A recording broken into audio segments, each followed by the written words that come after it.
2022 বিশ্বকাপের 5 বছর আগেই পর্দা উঠল টুর্নামেন্টের প্রথম শীতাতপ নিয়ন্ত্রিত মাঠ খলিফা স্টেডিয়ামের।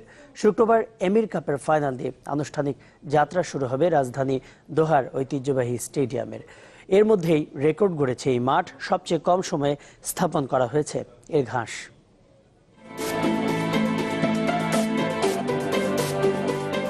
2018 যখন রাশিয়া বিশ্বকাপের অপেক্ষায় ফুটবল প্রেমীরা, তখন অনেকটা নীরবেই প্রস্তুত হচ্ছে কাতার।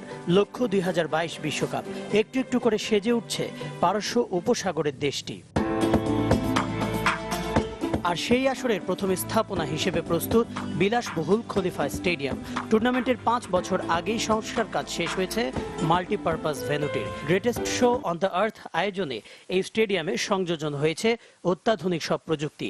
গত 4 বছরের সংস্কারে আসন বেড়েছে 40,000, যোগ করা হয়েছে নতুন ছাদ, সাথে পুরো মাঠ জুড়ে এয়ার কন্ডিশন সিস্টেম, যা মাঠের তাপমাত্রা রাখবে 26 ডিগ্রি সেলসিয়াস আর গ্যালারির তাপমাত্রা থাকবে 24 থেকে 28 ডিগ্রি সেলসিয়াসের মধ্যে।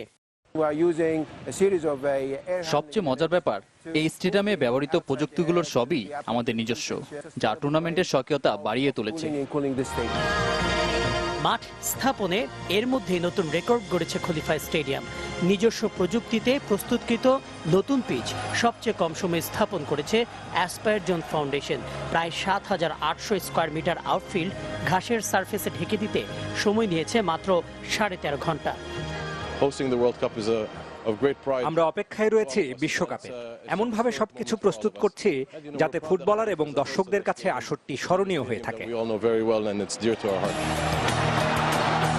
এমির কাপে আল রায়ান ও আল সাদের মধ্যকার ফাইনাল দিয়ে পর্দা ওঠার অপেক্ষা কাতার বিশ্বকাপের প্রথম এই ভেন্যুর। আর এভাবেই সময়ের আগে সব ভেন্যুর কাজ শেষ করার আশায় পেট্রোজায়ান্টরা।